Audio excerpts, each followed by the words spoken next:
वाहिगुरु जी का खालसा वाहिगुरु जी की फतेह। सतनाम धन वाहिगुरु साहिब जी। होरियों गंग वहाईऐ दुनियाई आखै के क्यों न। नानक ईश्वर जगन्नाथ उच्च हद्दी वैर विर क्यों न। माधाना पर्वत कर नेत्र बाष्क शब्द ऋण क्यों न। 14 रतन निकालियन कर आवा गौण चिल क्यों न। कुदरत एह वे खालियन जिण एवड पिड़ ठिण क्यों न। लहने तरिऊन छत्र सिद असमान कियाड़ा छिक्यों न।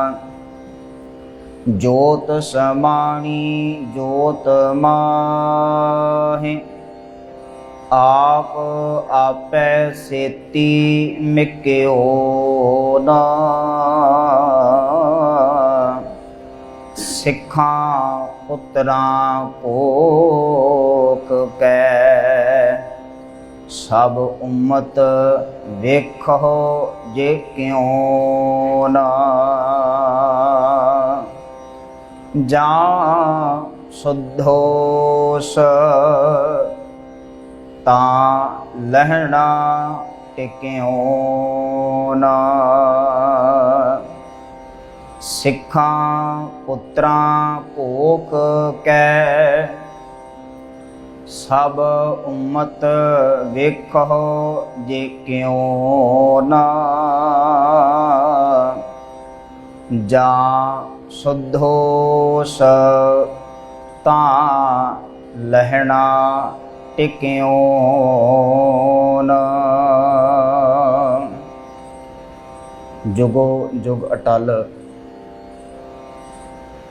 चवर छतर तख दे मालक हाजरा हजूर सर्व कला भरपूर सर्वे कायनात दे प्रतिपालक गुरता गद्दी ते सुभाएमान धन धन धन साहिब सतगुरु गुरु ग्रंथ साहिब महाराज जीओ की पवित्र पावन हजूरी अंदर सतगुरु जी की पवित्र बाणी के अमोलक खजाने विचों पावन बाणी राम कली की वार राय बलवंड तथा सत्य डूम आखी इस बाणी की विचार नाल जुड़ रहे हाँ। ਹੁਣ तक इस बाणी विचों इस वार विचों 3 पौड़ियां तक का पाठ अते विचार असी साझा किया है। अज चौथी पौड़ी का पाठ असी हुणे श्रवण किया है। आओ इस दी विचार विच जुड़ना करिए, गुरु चरना विच हाजरी लगवाइए। प्यार अदब सत्कार सैताको जी। वाहिगुरु जी का खालसा वाहिगुरु जी की फतेह। इस पावन पवित्र बाणी की विचार दौरान जिन्हां 3 पौड़ियां तक का पाठ अते विचार असी साझी कर चुके हाँ। ये 3 पौड़ियां ਭਾਈ ਬਲਵੰਡ ਰਾਏ ਜੀ ਦੀਆਂ ਲਿਖੀਆਂ ਹੋਈਆਂ ਸਨ। ਅੱਜ ਜਿਸ ਪੌੜੀ ਦਾ ਪਾਠ ਤੇ ਵਿਚਾਰ ਕਰਨ ਜਾ ਰਹੇ ਹਾਂ, ਇਹ ਪੌੜੀ ਨੂੰ ਉਚਾਰਨ ਕੀਤਾ ਹੈ ਭਾਈ ਸੱਤਾ ਜੀ ਨੇ। ਕੁੱਲ 8 ਪੌੜੀਆਂ ਹਨ ਇਸ ਵਾਰ ਦੀਆਂ, ਜਿਨ੍ਹਾਂ ਵਿੱਚੋਂ 3 ਪੌੜੀਆਂ ਬਲਵੰਡ ਰਾਏ ਜੀ ਦੀਆਂ ਹਨ ਤੇ ਇਹ ਅੱਗੇ ਆਉਣ ਵਾਲੀਆਂ ਬਾਕੀ 5 ਪੌੜੀਆਂ ਭਾਈ ਸੱਤਾ ਜੀ ਦੀਆਂ ਉਚਾਰਨ ਕੀਤੀਆਂ ਹੋਈਆਂ ਹਨ। ਗੁਰੂ ਘਰ ਦੇ ਇਸ ਕੀਰਤਨੀਏ ਨੇ, ਗੁਰੂ ਘਰ ਦੇ ਇਸ ਅਨੰਨ ਸ਼ਰਧਾਵਾਨ ਸਿੱਖ ਨੇ ਅੱਜ ਆਪਣੇ ਇਸ ਪਵਿੱਤਰ ਬਚਨ ਵਿੱਚ, ਇਸ ਚੌਥੀ ਪੌੜੀ ਵਿੱਚ ਵੀ, ਜਿਵੇਂ ਭਾਈ ਬਲਵੰਡ ਰਾਏ ਜੀ ਨੇ ਪਹਿਲੀਆਂ ਆਪਣੀਆਂ 3 ਪੌੜੀਆਂ ਵਿੱਚ ਗੁਰੂ ਨਾਨਕ ਸਾਹਿਬ ਮਹਾਰਾਜ ਦੀ ਤੇ ਗੁਰੂ ਅੰਗਦ ਸਾਹਿਬ ਮਹਾਰਾਜ ਦੀ ਗੱਲ ਨੂੰ ਸਾਂਝਿਆ ਕੀਤਾ ਹੈ,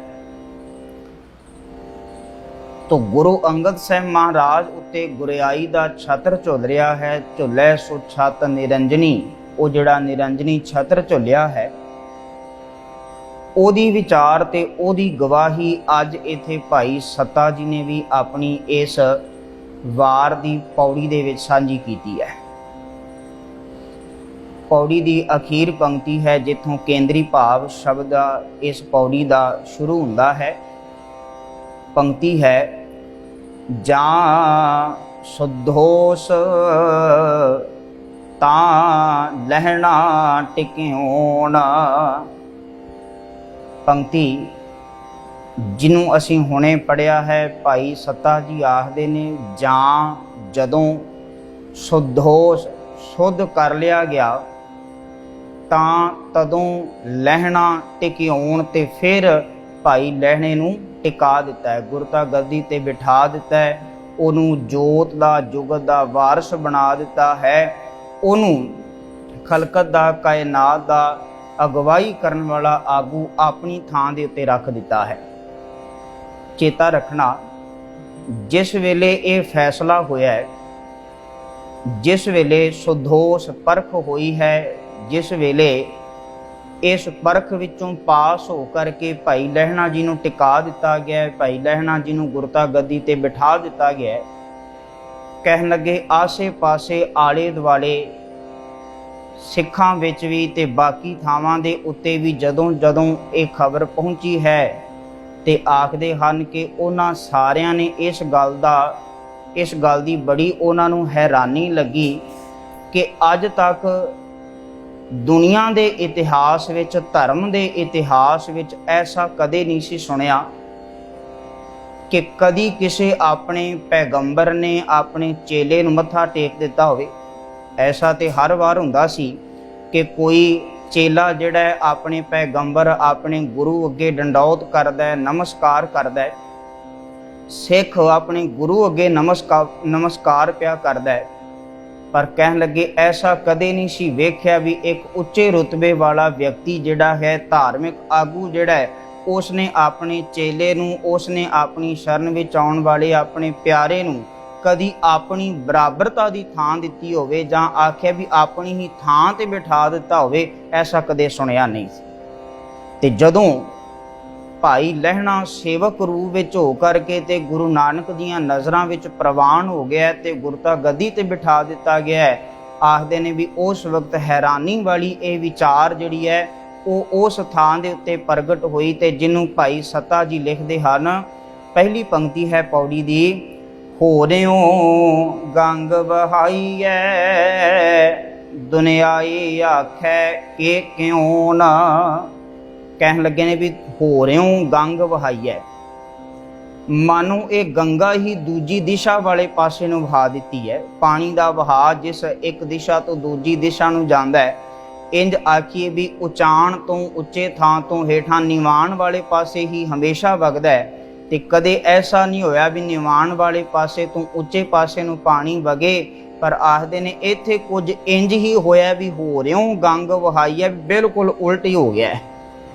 ਦੁਨਿਆਈ ਆਖੈ ਕਿ ਕਿਉਂ ਨਾ, ਦੁਨਿਆਈ ਲੋਕ ਦੁਨੀਆ ਦੇ ਆਖਦੇ ਹਨ ਕਿ ਕਿਉਂ ਵੀ ਇਹ ਉਸਨੇ ਕੀ ਕੀਤਾ ਹੈ, ਭਾਵ ਗੁਰੂ ਨਾਨਕ ਸਾਹਿਬ ਨੇ ਇਹ ਐਸਾ ਕੀ ਕੀਤਾ ਹੈ ਕਿ ਮਾਨੋ ਹੋਰੇ ਪਾਸੇ ਦੀ ਗੰਗਾ ਵਹਾ ਦਿੱਤੀ ਹੈ, ਜਿਹਨੂੰ ਅਸੀਂ ਪਹਿਲੀਆਂ ਪੌੜੀਆਂ ਵਿੱਚ ਪੜ੍ਹ ਕੇ ਆਏ ਸਾਂ, ਗੁਰ ਚੇਲੇ ਰਹਿਰਾਸ ਕੀ, ਵੀ ਗੁਰੂ ਨੇ ਆਪਣੇ ਚੇਲੇ ਅੱਗੇ ਨਮਸਕਾਰ ਕਰ ਦਿੱਤੀ ਹੈ, ਉਹਨੂੰ ਆਪਣੀ ਥਾਂ ਤੇ ਬਿਠਾ ਦਿੱਤਾ ਹੈ। ਇਹ ਤੇ ਐਸਾ ਕਦੇ ਸੁਣਿਆ ਤੇ ਕਦੇ ਵੇਖਿਆ ਨਹੀਂ ਸੀ। ਇਹ ਤੇ ਮਾਨੋ ਆਖ ਰਹੇ ਨੇ ਵੀ ਹੋ ਰਿਓ ਗੰਗ ਵਹਾਈ ਹੈ। ਇੱਕ ਗੱਲ ਰੋਕ ਕਰਕੇ ਮੈਂ ਇੱਥੇ ਪਹਿਲਾਂ ਹੀ ਬੇਨਤੀ ਕਰਦੇ ਹਾਂ, ਧਰਮਾਂ ਦਾ ਇਤਿਹਾਸ ਜਦੋਂ ਪੜ੍ਹਦੇ ਹਾਂ ਤੇ ਧਰਮਾਂ ਦੇ ਇਤਿਹਾਸ ਦੇ ਅੰਦਰ ਜਦੋਂ ਇਸਲਾਮ ਨੂੰ ਪੜ੍ਹਦੇ ਹਾਂ ਤੇ ਆਖਦੇ ਨੇ ਵੀ ਹਜ਼ਰਤ ਮੁਹੰਮਦ ਸਾਹਿਬ ਦੇ ਅਨੇਕਾਂ ਜਿਹੜੇ ਨੇ ਵੀ ਚੇਲੇ ਹੋਏ ਨੇ, ਪਿਆਰੇ ਮੋਮਨ ਹੋਏ ਨੇ, ਜਿਨ੍ਹਾਂ ਉੱਤੇ ਮਾਨੋ ਆਪਣੀ ਉਹ ਜਾਨ ਵੀ ਨਿਸ਼ਾਵਰ ਕਰਨ ਵਾਸਤੇ ਤਿਆਰ ਸੀ। ਇੰਨਾ ਪਿਆਰ ਉਹਨਾਂ ਨੂੰ ਕਰਦਾ ਸੀ, ਪਰ ਕਹਿਣ ਲੱਗੇ ਵੀ ਐਸਾ ਉਹਨਾਂ ਦੇ ਇਤਿਹਾਸ ਵਿੱਚੋਂ ਜਾਂ ਇਸਲਾਮ ਐਸਾ ਕਿਤੇ ਨਹੀਂ ਲਿਖਿਆ, ਐਸਾ ਕਿਤੇ ਉਹ ਪ੍ਰਗਟ ਨਹੀਂ ਕਰਦੇ ਵੀ ਹਜ਼ਰਤ ਮੁਹੰਮਦ ਸਾਹਿਬ ਨੇ ਆਪਣੇ ਕਿਸੇ ਪਿਆਰੇ ਮੋਮਨ ਨੂੰ ਆਪਣੀ ਜਗ੍ਹਾ ਤੇ ਬਿਠਾ ਕੇ ਉਹਨੂੰ ਨਮਸਕਾਰ ਕਰ ਦਿੱਤੀ ਹੋਵੇ। ਐਸਾ ਕਦੇ ਨਹੀਂ ਹੋਇਆ। ਇਸੇ ਤਰ੍ਹਾਂ ਜਦੋਂ ਅਸੀਂ ਬੁੱਧ ਧਰਮ ਦਾ ਇਤਿਹਾਸ ਪੜ੍ਹਦੇ ਹਾਂ ਤੇ ਆਖਦੇ ਨੇ ਵੀ ਮਹਾਤਮਾ ਬੁੱਧ ਦਾ ਸਭ ਤੋਂ ਨੇੜੇ ਦਾ ਤੇ ਸਭ ਤੋਂ ਉਸ ਦਾ ਪਿਆਰਾ ਚੇਲਾ ਹੈ ਆਨੰਦ। ਉਹ ਉਹਦੇ ਰਿਸ਼ਤੇਦਾਰੀ ਵਿੱਚੋਂ ਵੀ ਹੈ ਤੇ ਉਸ ਦਾ ਪਿਆਰਾ ਚੇਲਾ ਵੀ ਹੈ। ਆਪਣੀਆਂ ਦਿਲ ਦੀਆਂ ਹਰ ਇੱਕ ਗੱਲਾਂ, ਹਰ ਇੱਕ ਬਾਤਾਂ ਨੂੰ ਉਹ ਆਪਣੇ ਚੇਲੇ ਆਨੰਦ ਨਾਲ ਸਾਂਝਿਆ ਕਰਦਾ ਹੈ। ਹਰ ਤਰ੍ਹਾਂ ਦਾ ਦੁੱਖ ਸੁੱਖ, ਹਰ ਤਰ੍ਹਾਂ ਦੀ ਵਿਚਾਰ ਆਪਣੇ ਚੇਲੇ ਆਨੰਦ ਨਾਲ ਸਾਂਝੀ ਕਰਦਾ ਹੈ। ਪਰ ਜਦੋਂ ਬੁੱਧ ਧਰਮ ਦੇ ਇਤਿਹਾਸ ਨੂੰ ਵੇਖੀਦਾ ਵੀ ਇੰਨਾ ਪਿਆਰਾ ਉਸ ਦਾ ਚੇਲਾ ਆਨੰਦ, ਜਿਸ ਦਾ ਨਾਮ ਹੈ, ਉਹਨੂੰ ਵੀ ਬੁੱਧ ਨੇ ਕਦੀ ਨਮਸਕਾਰ ਨਹੀਂ ਸੀ ਕੀਤੀ ਤੇ ਆਪਣੀ ਥਾਂ ਦੇ ਉੱਤੇ ਕਦੀ ਨਹੀਂ ਬਿਠਾਇਆ। ਮੈਂ ਤੇ ਇਹਨਾਂ ਦੋ ਉਦਾਹਰਨਾਂ ਨੂੰ ਲੈ ਕਰਕੇ ਆਪ ਸਮੁੱਚੀ ਸੰਗਤ ਦੇ ਚਰਨਾਂ ਵਿੱਚ ਬੇਨਤੀ ਕਰਨਾ ਚਾਹਾਂਗਾ ਵੀ ਇੱਥੇ ਅਸੀਂ ਸਿੱਖ ਨੂੰ ਆਪਣੇ ਗੁਰੂ ਉੱਤੇ ਸਭ ਤੋਂ ਵੱਡਾ ਮਾਣ ਹੋਣਾ ਚਾਹੀਦਾ ਹੈ। ਸਿੱਖ ਹੋਣ ਤੇ ਮਾਣ ਹੋਣਾ ਚਾਹੀਦਾ ਹੈ। ਸਿੱਖ ਧਰਮ ਦੇ ਵਿੱਚ ਅਸੀਂ ਪ੍ਰਪਾ ਕਰੀਏ, ਇਸ ਗੱਲ ਤੇ ਸਾਨੂੰ ਮਾਣ ਹੋਣਾ ਚਾਹੀਦਾ ਹੈ ਕਿ ਇੱਥੇ ਗੁਰੂ ਨੇ ਤੇ ਸਿੱਖ ਦੇ ਵਿੱਚ ਕੋਈ ਫਰਕ ਨਹੀਂ ਰੱਖਿਆ। ਗੁਰੂ ਰਾਮਦਾਸ ਪਾਤਸ਼ਾਹ ਜੀ ਦਾ ਪਵਿੱਤਰ ਬਚਨ ਮੈਂ ਆਪ ਜੀ ਦੀ ਝੋਲੀ ਪਾਵਾਂ। ਪਵਿੱਤਰ ਬਾਣੀ ਦਾ ਬਚਨ ਹੈ, ਸਿੱਖ ਗੁਰੂ ਗੁਰੂ ਸਿੱਖ ਹੈ, ਏਕੋ ਗੁਰ ਉਪਦੇਸ਼ ਚਲਾਏ। ਆਖਦੇ ਨੇ ਵੀ ਸਿੱਖ ਗੁਰੂ ਰੂਪ ਹੈ, ਗੁਰੂ ਸਿੱਖ ਰੂਪ ਹੈ, ਏਕੋ ਉਪਦੇਸ਼ ਚਲਾਉਣ ਵਾਲਾ। ਆਖਣ ਤੋਂ ਭਾਵ ਦੇ ਵਿੱਚ ਕੋਈ ਵਿਤਕਰਾ ਨਹੀਂ, ਉਹਦੇ ਵਿੱਚ ਕੋਈ ਵਖਰੇਵਾ ਨਹੀਂ ਹੈ। ਜਿਹਨੂੰ ਬਾਣੀ ਦੇ ਅੰਦਰ ਭਗਤ ਰਵਿਦਾਸ ਜੀ ਵੀ ਜ਼ਿਕਰ ਕਰਦੇ ਨੇ ਕਿ ਮਾਲਕ ਪ੍ਰਭੂ ਨਾਲ ਇਕਮਿਕਤਾ ਇਸ ਤਰ੍ਹਾਂ ਦੀ ਹੋ ਗਈ ਹੈ ਕਿ ਤੋਹੀ ਮੋਹੀ ਮੋਹੀ ਤੋਹੀ ਅੰਤਰ ਕੈਸਾ, ਕਨਕ ਕਟਕ ਜਲ ਤਰੰਗ ਜੈਸਾ। ਆਖਣ ਤੋਂ ਭਾਵ ਕੋਈ ਅੰਤਰ ਨਹੀਂ, ਕੋਈ ਭੇਦ ਨਹੀਂ ਰਿਹਾ। ਇੱਥੇ ਇਸ ਕਾਰਨ ਕਰਕੇ ਮੈਂ ਬੇਨਤੀ ਸਾਂਝੀ ਕਰਦਿਆਂ ਵੀ ਦੁਨੀਆ ਨੂੰ, ਲੋਕਾਂ ਨੂੰ ਇੰਜ ਪਿਆ ਲੱਗਦਾ ਸੀ ਵੀ ਇਹ ਤੇ ਬਿਲਕੁਲ ਉਲਟ ਹੋ ਗਿਆ ਹੈ, ਹੋ ਰਿਓ ਗੰਗ ਵਹਾਈ ਹੈ। ਦੂਜੇ ਪਾਸੇ ਦੀ ਮਾਨੋ ਜਿਹੜੀ ਹੈ ਗੰਗਾ ਵਹਿ ਤੁਰੀ ਹੈ। ਅਸਲ ਦੇ ਅੰਦਰ ਜਿਹੜਾ ਹੈ ਇਹ ਗੁਰੂ ਨਾਨਕ ਸਾਹਿਬ ਮਹਾਰਾਜ ਨੇ ਜਦੋਂ ਗੁਰੂ ਅੰਗਦ ਸਾਹਿਬ ਮਹਾਰਾਜ ਨੂੰ ਗੁਰਤਾ ਗੱਦੀ ਤੇ ਬਿਠਾ ਦਿੱਤਾ ਹੈ ਤੇ ਇਹ ਉਹਨਾਂ ਨੂੰ ਜਿਹੜਾ ਜ਼ਰੂਰ ਇੱਕ ਵਾਰ ਹੈਰਾਨੀ ਪੈਦਾ ਹੋਈ ਹੈ। ਪਰ ਮੈਂ ਇਹ ਵੀ ਬੇਨਤੀ ਨਾਲ ਸਾਂਝੀ ਕਰਦਿਆਂ, ਨਾਨਕ ਈਸ਼ਰ ਜਗਨਾਥ, ਉੱਚ ਹੱਦੀ ਵੈਰ ਵਿਰ ਕਿਉ ਨਾ। ਆਖਦੇ ਨੇ ਕਿ ਗੁਰੂ ਨਾਨਕ ਸਾਹਿਬ ਨੇ ਈਸ਼ਰ ਜੋ ਈਸ਼ਵਰ ਦਾ ਰੂਪ ਹੀ ਹੈ, ਜਗਨਾਥ ਜੋ ਜਗਤ ਦਾ ਨਾਥ ਹੀ ਹੈ, ਉਸ ਮਾਲਕ ਪ੍ਰਭੂ ਦੀ ਪ੍ਰੇਰਨਾ ਦੇ ਸਦਕਾ ਉਸ ਨੇ ਉੱਚ ਹੱਦੀ, ਹੱਦ ਤੋਂ ਉੱਚਾ। ਵੈਣ ਦਾ ਅਰਥ ਹੈ ਬੋਲ, ਵਿਰ ਕਿਉਣ ਦਾ ਅਰਥ ਹੈ ਬੋਲਿਆ ਹੈ। ਆਮ ਤੌਰ ਤੇ ਅਸੀਂ ਇਹ ਅੱਖਰ ਜਿਹੜਾ ਵੀ ਸਾਡੀ ਜ਼ੁਬਾਨੀ ਵਿੱਚੋਂ, ਬੋਲੀ ਵਿੱਚੋਂ, ਪੰਜਾਬੀ ਵਿੱਚੋਂ ਬੜਾ ਦੂਰ ਚਲਿਆ ਗਿਆ, ਪਰ ਪਹਿਲਾਂ ਇਹੋ ਜਿਹੇ ਅੱਖਰ ਜਿਹੜੇ ਸਨ ਬੋਲੇ ਜਾਂਦੇ ਸਨ। ਸਤਿਗੁਰੂ ਦੀ ਪਵਿੱਤਰ ਬਾਣੀ ਦੇ ਹੋਰ ਵੀ ਬੜੇ ਕੀਮਤੀ ਅੱਖਰ, ਕੀਮਤੀ ਬੋਲ ਜਿਹੜੇ ਪੰਜਾਬੀ ਭਾਖਾ ਦੇ ਵਿੱਚ ਨੇ, ਔਰ ਅੱਜ ਅਸੀਂ ਜਿਹੜੇ ਉਹਨਾਂ ਤੋਂ ਆਪਣੇ ਆਪ ਨੂੰ ਦੂਰ ਹਟਾਇਆ ਹੋਇਆ ਹੈ। ਖੈਰ ਅਸੀਂ ਇਸ ਗੱਲ ਨੂੰ ਧਿਆਨ ਕਰੀਏ। ਵਿਰ ਕਿਉਂ ਦਾ ਅਰਥ ਹੈ ਵੀ ਬੋਲਿਆ।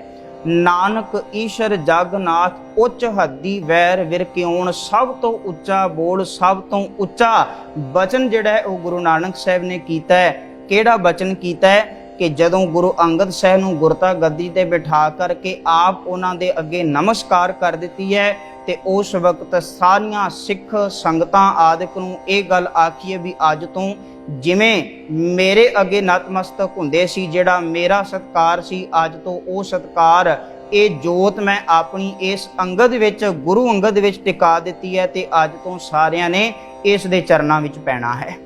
ये सब तो उच्चा बोल सी, सब तो वड्डा बोल सी, जिस बोल नूं सुन करके फिर उथों समुची संगत आदिक ने जिहड़ा गुरु अंगद साहिब महाराज के चरनां ते नमस्कार कीती है। इनू अगली पंक्ति दे अंदर भाई सत्ता जी लिखते हैं, माधाना पर्वत कर नेत्र बाशक शब्द ढिड़क्यों। इत्थे भाई सत्ता जी ने एक मिथिहास की चल रही प्रचलित उदाहरण दी है। वो उदाहरण इस तरह की है, आखते ने भी किसी समय के अंदर देवतियां ते राक्षसां ने समुंदर मंथन किया, समुंदर के पानी नूं रिड़किया, वड्डा हिमाला पर्वत उसनूं माधाना बना करके रिड़किया, बाशक नाग सप नूं उन्हां ने नेत्रा बना करके रिड़किया ते उहदे विचों 14 रतन कढ लए ने। इत्थे भाई सत्ता जी ने केवल दृष्टांत दिता है। मैं कल भी बेनती साझी की सी कि शब्द का जिहड़ा केंद्री भाव है जां पौड़ी का केंद्री भाव है, कई बारी असीं उस भाव नूं उस विषय नूं नज़र अंदाज करके ते बाकी दीयां पंक्तियां नूं विशा समझ लैंदे आ। इत्थे ऐसा नहीं भी भाई सत्ता जी गवाही भरदे ने भी हाँ ये घटना हुई ही है, इस तरह की कोई गवाही नहीं, केवल ते केवल एक दृष्टांत साझा कीता है। माधाना पर्वत कर, माधाना भाव मधानी बना ली, पर्वत उच्चा हिमाला पर्वत, इत्थे आखण तो भाव उच्ची अपनी सुरत नूं मधानी बना लिया। नेत्र बाशक ते कहण लगे नेत्रे विच बाशक नूं जिवें उन्हां ने पाया सी, इत्थे मन नूं काबू करके मन नूं नेत्रा पा करके आखदे ने भी नेत्रा बना लिया ते शब्द रिड़क्योण ते शब्द नूं फिर जिहड़ा है रिड़किया, शब्द विच रिड़का पाया ते फिर होया की है, 14 रतन निकालेन कर आवा गौण चिलक्योण। भाई सत्ता जी आखदे ने कि गुरु नानक साहिब महाराज ने माधाना पर्वत कर उच्ची सुरत नूं मधानी बना के, नेत्र बाशक मन नूं जिहड़ा है वो नेत्रा बना करके भाव काबू विच रख करके ते फिर शब्द रिड़क्योण शब्द विच रेड़का पाया, शब्द नूं रिड़किया है, आखण तो भाव शब्द दी विचार कीती है, वो सच दी विचार नूं अपने जीवन विच लागू कीता है ते ओहदे सदका फिर ये 14 रतन निकाले हैं। जिवें उन्हां ने 14 रतन कड्ढे सन, इत्थे मैं इंज बेनती सांझी कर लिया भी इवें गुरु अंगद साहिब महाराज ने, गुरु नानक साहिब महाराज ने शब्द के द्वारा जिहड़ा रेड़का पाया उहदे विचों बेअंत ही रतन कढे ने। वो रतन किहड़े ने? सेवा दा, सिमरन दा, बंदगी दा, सत दा, संतोख दा, सबर दा, पर उपकार दा। ये बेअंत रतन जिहड़े ने ये गुरु के शब्द विचों उस तरह कढ लए जांदे ने। एक गल मैं इत्थे होर सांझी करदिआं, पवित्र बाणी दे अंदर एक पंक्ति आउंदी है जिहदे विच हजूर आखदे ने भी जेकर कोई व्यक्ति दही नूं रिड़कदा है ते ओहदे विचों ते मक्खण हासिल कर सकदा है, पर जेकर कोई व्यक्ति पानी नूं रिड़की जावे ते ओहदे विचों कुछ भी प्राप्त नहीं होने वाला। पानी विच मधानी पाया कुछ प्राप्त नहीं हुंदा। हजूर ने जिक्र किया है, कहन लगे पंडित दही विलोईए भाई विचों निकलै तथ। हे पंडित जे ते दही नूं रिड़किया जावे तो उहदे विचों कोई वथ कोई वस्तु कोई तत्त निकल सकदा है, पर जल मथीए जल देखिए भाई, पर जे जल नूं पानी नूं रिड़कोगे ते फिर तुहानूं नतीजा रूप पानी ही वेखण नूं मिलेगा। यह जग इहा वथ। इत्थे भी फिर भाई सत्ता ते भाई बलवान जी ने जिक्र किया भी जे रिड़किया ते शब्द नूं रिड़किया ते शब्द नूं रिड़कण दे कारण करके आखदे ने भी 14 रतन कढ लए। जदों इस मिथिहासिक उदाहरण नूं असीं वेखीए तो मैं एक बेनती इत्थे जरूर सांझी करनी चाहांगा। ये मिथिहास की इस उदाहरण विच आख्या जांदा भी जिस वेले उन्हां ने पानी नूं रिड़क करके ते पानी विचों 14 रतन कढ लए ने ते आखदे ने भी बाकी ते 14 रतन जिहड़े सन 13 रतन जिहड़े सन उन्हां दी ते उन्हां ने वंड कर लई। उहदे विचों आखदे ने भी धनंतर वैद भी निकलिया, काम तिन गऊ भी निकली है, कल बृष भी निकलिया, होर 14 रतन जिहड़े सन निकले ने। उहदे विचों अमृत भी निकलिया ते जहर भी निकलिया। उन्हां 14 रत्नां विचों अमृत भी ते जहर भी है। जिस वेले देवतियां ते राक्षसां ने उस अमृत ते उस जहर नूं वेखिआ ते कहण लगे भी इन्हां देवतियां दे मन विच बेईमानी आ गई ते इन्हां ने की कीता भी ये चाहुंदे सन भी राक्षसां नूं अमृत ना दिता जावे। ते उस एक कीती हुई चलाकी दे अंदर कहंदे ने भी भांडा उन्हां ने इस तरह दा लिया भी जिस एक पासे उहदे अमृत पा लिया ते दूजे पासे उहदे जहर पा लिया ते जदों वो देवतियां दी पंगत विच जा करके वरताया जांदा है ते वो अमृत वाला भांडा अमृत वाले भांडे दा पासा जिहड़ा टेढ़ा करदे ने ते दूजे पासे जदों राक्षसां नूं वरताया जांदा है ते उदों जिहड़ा है वो जहर वाला टेढ़ा कर दिंदे ने। खैर इन्हां ने वितकरा कीता है। मैं केवल इत्थे दृष्टांत साझा करना सी भी असल दे अंदर राक्षसां ने उस झगड़े दा उस लड़ाई दा कारण ये बनाया भी साडे नाल वितकरा क्यों, सानू शराब सानू जहर क्यों दिता जा रहा है, सानू जिहड़ा भी अमृत दिता जाना चाहिदा सी। उन्हां राक्षसां नूं भी इन्नी अकल सी भी उन्हां ने जहर उन्हां ने वो शराब आदਿਕ नूं प्रवान नहीं कीता, उन्हां ने प्रवानगी लईए ते अमृत मंगण वास्ते तत्पर होए ने। पर मैं इत्थे बेनती करदिआं भी जिस सिख नूं गुरु ने अमृत की दात दिती है वो सिख अज भी अपने घरां दे विच जदों किते विआह हुंदा है, जदों किते कोई बच्चे का जन्म दिन हुंदा है ते इसे शराब नूं घर ले आउंदे ने। हैरानी की गल है भी राक्षसां कोल भी इन्नी बुद्धि सी कि वो प्रवान शराब नूं जहर नूं उन्हां ने नहीं कीता ते हालात वेखो अज दे जिहड़े ने भी घर दे अंदर जिहड़ा है वो शराब आदਿਕ नूं असीं प्रवान करी जा रहे हां। खैर मैं इत्थे एक होर बेनती सांझी करके ते पंक्ति वाले पासे आवां कि उन्हां ने इतिहास की यह उदाहरण है भी पानी नूं रिड़क करके भी 14 रतन कढ लए ने। इत्थे असीं बाणी नूं रिड़क करके भी 14 रतन अपने जीवन विच धारण कर सकते हैं, सेवा दा सिमरन दा बंदगी दा।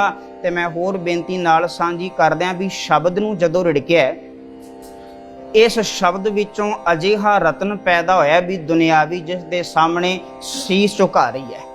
शब्द ही ते सुनिया ना गुरु अंगद साहब ने भाई लहणा दे रूप विच शब्द ही सुनिया, जित सेविया सुख पाईऐ सो साहिब सदा संभालीऐ।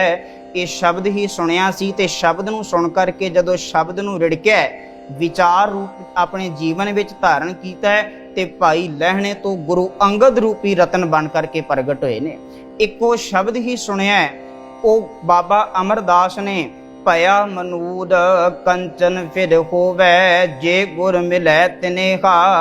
ये शब्द बाबा अमरदास ने सुनिया ते इस शब्द नूं सुन करके जदों शब्द दी विचार विच अपने आप नूं टिकाया, मानो शब्द दी विचार विच रिड़किया है ते उदों फिर बाबा अमरदास गुरु अमरदास हो करके रतन हो करके प्रगट होया। ते रतन भी ऐसा जिन्हों दुनिया के लोग निगत्तियां दी निगत निपत्तियां दी पत निआसरियां दा आसरा पे आखदे ने। ये मैं बेनती तां सांझी कीती है भी कित्थे उन्हां दी उदाहरण दे करके भाई सत्ता जी ने आख्या भी जिन्हां ने पानी नूं रिड़क करके 14 रतन कढ लए, आओ असीं भी गुरु की पवित्र बाणी नूं रिड़क के आखण दा भाव विचार रूप विच अपने जीवन विच धारण करके जीवन विचों शुभ गुणां दा प्रगटा करिए, जिहदी गवाही गुरु अर्जन साहिब महाराज आप भरदे ने भी ये शब्द दा रेड़का जदों पाया ते कहण लगे इस खजाने दे विचों जिहड़ा ये बेअंत भंडारे रतन आदिक जिहड़े ने मैनूं प्राप्त होए ने। जदों पीऊ दादे का खोल डिठा खजाना तां मेरे मन भया निधाना। ते उत्थे उन्होंने जिक्र किया भी इहदे विच अज भी जिहड़े ने वो बेअंत कीमती रतन पदार्थ भरे पे हुए हैं। तो इत्थे उदाहरण जिहड़ी भाई सत्ता जी ने सांझी कीती भी गुरु के शब्द नूं रिड़क करके गुरु के शब्द नूं विचार रूप विच धारण करके ते अपने जीवन में शुभ गुण पैदा करके ते मानो रतन रूपी हो गए ने। कर आवागौण चिलकिउणा, आवागौण का भाव ये आवागमनी संसार जिहड़ा है ते उस संसार नूं भी चिलकिउण दा अर्थ है सोहना बनाउण दा उद्यम आहर गुरु अंगद साहब ने कीता है। ते आखदे ने कुदरत एह बेखालियां ना जिणा एवड पिड़ ठिणकिउण।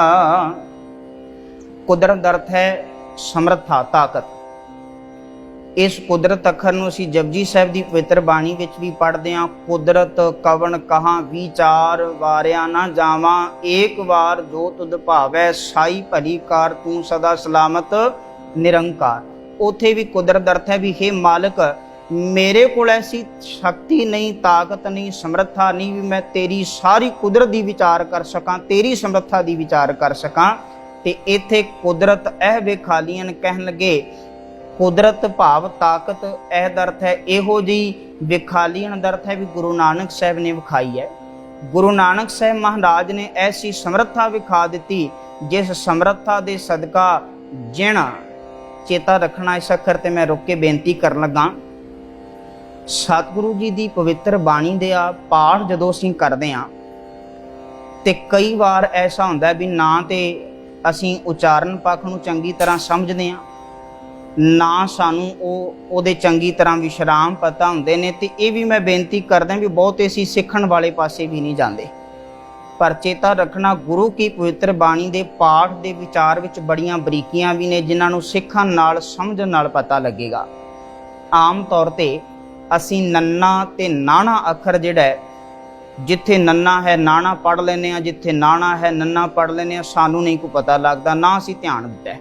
पर सतगुरु की पवित्र बाणी का यह एक लफज, एक अखर जिहड़ा है मैं आप जी दे नाल साझा करना चाह रहा। इत्थे अखर जज्जा सिहारी ते नाना सिहारी है, जिदा अर्थ है जित के। जिदा अर्थ की है? जितना, जित के। जदों यही अखर जज्जा सिहारी ते नन्ना सिहारी आउंदा है, जिदा उच्चारण जिन असीं करदे हां, उहदा अर्थ हुंदा है जिसने। एक वचन विच अर्थ है जिसने। पावन पंक्ति उदाहरण भी मैं सांझी करदे हां, जिन हर सेविया तिन सुख पाया। उत्थे जदों पढ़ोगे तो जिन नन्ना सिहारी है भी जिसने भी सेविया उसने सुख प्राप्त किया है। जिन नन्ना मुक्ता आउंदा है ते वो बहुवचन रूप विच है, इत्थे नाणे नाल है ते इहदा अर्थ है जित। तो जिन का अर्थ है जित। ते पाठ का उच्चारण भी इसी ध्यान करना है, नन्ना होवे ते नन्ना उच्चारण करिए, नाना होवे ते नाने का ही उच्चारण करिए। जिन ऐवड पिड ठिन के ओण आखदे ने भी गुरु नानक साहब महाराज ने अपनी ऐसी समर्था विखाई है, जिस समर्था के सदका उन्होंने भाई लहणे नूं चंगी तरह ठिन के ओण दा अर्थ है टणका करके, चंगी तरह परख करके ते फिर आखदे ने भी मानो उन्हां दे मन नूं जित करके ते उन्हां दे उत्ते फिर लहणे धरिओण छत्र सिर। लहणे दे सिर उत्ते गुरियाई दा छत्र धर दिता है। असमान कियाड़ा छिक्योण। कियाड़ा अखर बाणी विचों इत्थे असीं जिहड़ा पढ़ रहे हां, कियाड़ा दा अर्थ है गर्दन, धौण। असमान कियाड़ा छिक्योण दा अर्थ है खिच के। जिवें कई बारी की हुंदा है भी असीं छोटा बालक बच्चे ने ते उन्हां दा जिहड़ा भी सिर दोवां पासे हाथों फड़ करके उतां चुकदे हां, इवें कहण लगे भी मानो इस तरह गुरु नानक साहब महाराज ने गुरु अंगद साहब महाराज नूं मानो उन्हां दी शोभा, उन्हां दी वडियाई असमान कियाड़ा छिक्योण, असमान तक उच्ची चुक के पहुँचा दिती है। उस थां दे उत्ते पहुँचाया जिथे गुरु नानक साहब की अपनी अवस्था है, गुरु नानक साहब की अपनी वडियाई है। ते इन्नी ही वड्डी वडियाई का पात्र गुरु अंगद साहब नूं बना दिता है। ये होया इंज है, जोत समाणी जोत माहे आप आपै सेती मिक्योण। कहन लगे गुरु नानक साहब महाराज ने अपनी जोत, अपनी आत्मा बाबा लहणा जी दे विच, भाई लहणे दे विच टिका दिती है। इवें टिका दिती है भी आप आपै सेती मिक्योण, अपने वर्गा ही बना लिया, अपने वर्गा एक मिक कर लिया। उहदे विच कोई वितकरा नहीं रहा, कोई फर्क नहीं रहा, अपने वर्गा ही उसनूं बना लिया, अपना ही रूप दे दिता है। शब्द की अगली पंक्ति बड़ी कीमती है।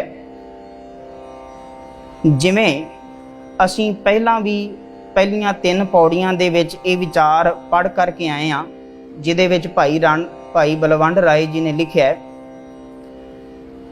कि जिस वेले गुरता गद्दी वास्ते चोण होण लगी है, परख होण लगी है, ते उस परख उस चोण दे विच सारिआं नूं मौका दिता गया, सिखां नूं भी मौका दिता गया ते पुत्रां नूं भी पहल दिती गई है।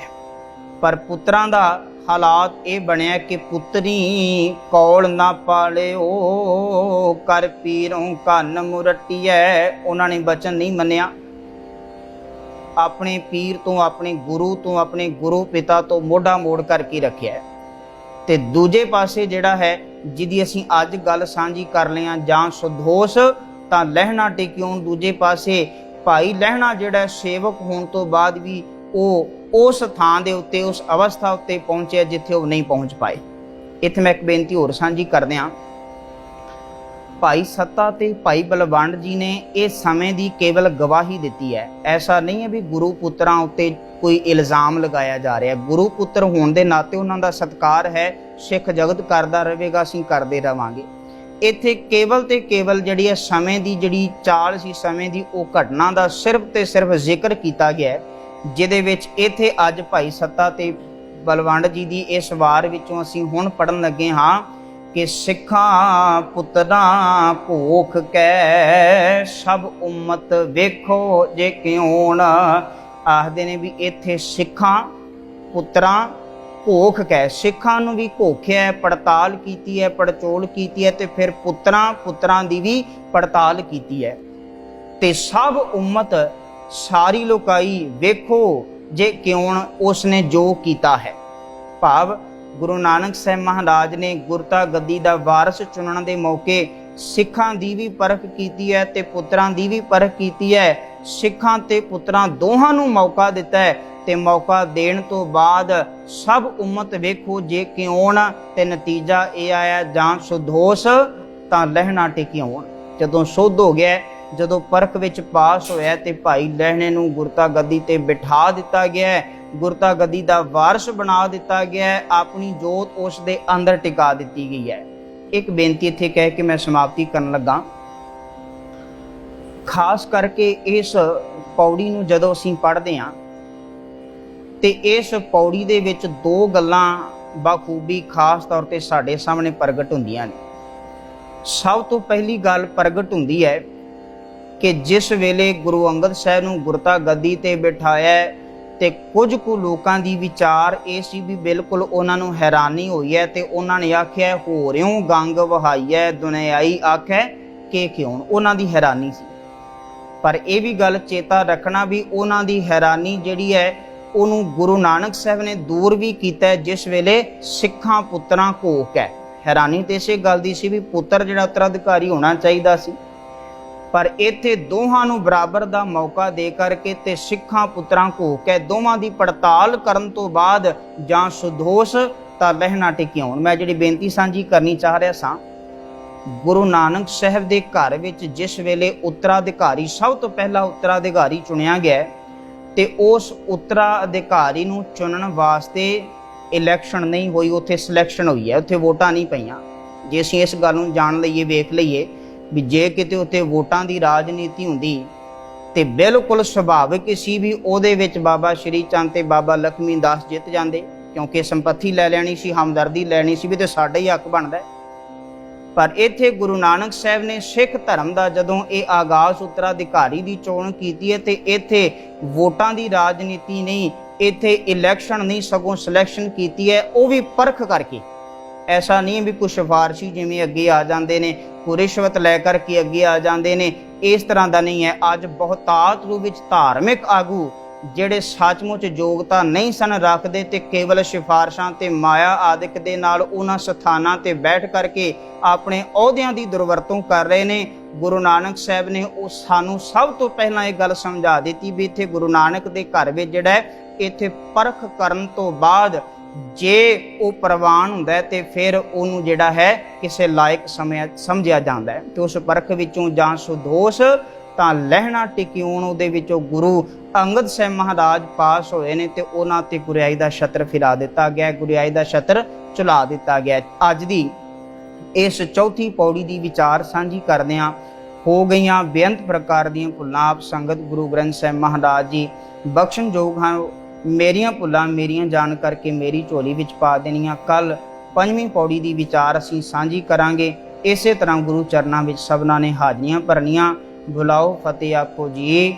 ਵਾਹਿਗੁਰੂ ਜੀ ਕਾ ਖਾਲਸਾ, ਵਾਹਿਗੁਰੂ ਜੀ ਕੀ ਫਤਿਹ।